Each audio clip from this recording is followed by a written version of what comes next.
Not for much longer. The Americans have processed and evacuated about 22,000 people in the last 24 hours. Other NATO countries, including Britain, are also working round the clock at Kabul airport. But the Taliban said today that all foreign troops must be out of the country by next Tuesday.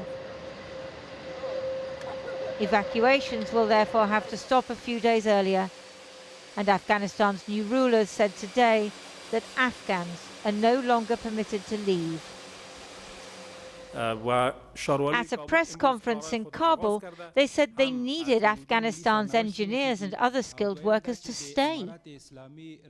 We convey again a message to the Americans to withdraw all their citizens within the given time frame. They have the facilities, airplanes are available, and they have control of the airport. They should evacuate all their forces and all their related contractors. But we don't allow Afghans to be evacuated. We're not happy with that. People are still crowding to the airport, but the Taliban allow few in, even if they do have visas to travel. It's now clear that some interpreters and others who worked for foreign forces will be left behind. The Prime Minister hosted a virtual meeting of the G7 to discuss the crisis. He said his #1 condition is that the Taliban must allow safe passage to those eligible to leave, but it's not clear what he'll do if and when they don't. In a communiqué, G7 leaders said they would make development aid conditional on the Taliban preventing terrorism and upholding human rights, especially those of girls, women and minorities. Afghanistan depends on aid for about a quarter of its economy. The G7 has huge leverage, and today the G7 agreed, we brought them together, and they agreed a roadmap for future engagement with the Taliban. So that, if those huge funds are going to be unfrozen eventually for use by the government and people of Afghanistan, then what we're saying is Afghanistan can't lurch back into becoming a breeding ground of terror. Afghanistan can't become a narco state. Girls have got to be educated up to the age of 18 and so on. Drought is causing huge hardship. But if the G7 stops funding development projects because they don't like the Taliban's behaviour, the Chinese are likely to step in. The EU and UK promise to quadruple humanitarian aid will be welcome. Some 300,000 Afghans have been displaced by recent fighting. But how will it be distributed? Many foreign aid workers have been evacuated, while local staff, especially women, are in hiding for fear of the Taliban. How different from the sunny weekend in Cornwall that G7 leaders enjoyed in June. Joe Biden kept saying, America's back. Who'd have thought that 8 weeks later we'd be saying, the Taliban's back? In that final communiqué, Afghanistan was point number 57 of 70.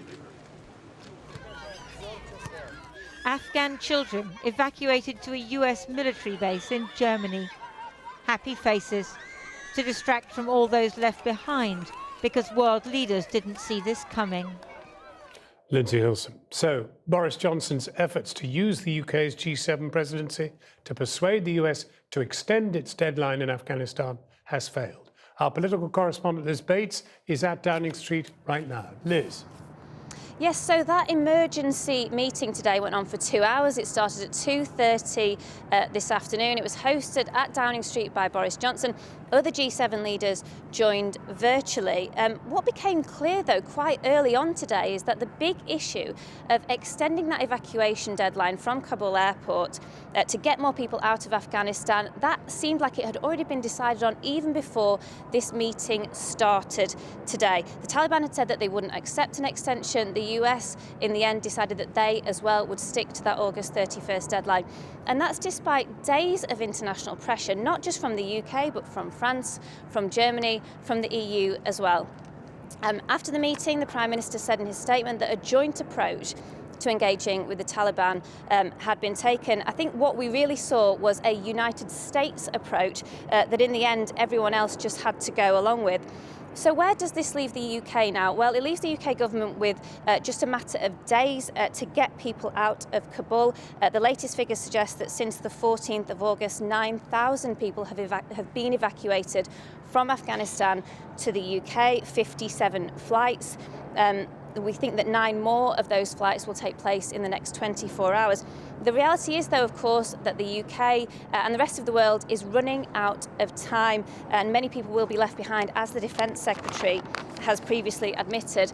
Labour has said today, the Shadow Foreign Secretary, Lisa Nandy, has said that this is a dark moment for the UK, that we've had 18 months to prepare for this, and that it has now become a desperate scramble. The Prime Minister, of course, said as well that the Taliban must guarantee safe passage for those who want to come out beyond August the 31st. But I think what we've seen today is that the UK can call for things, it can make demands, but it doesn't seem at the moment like anybody is listening.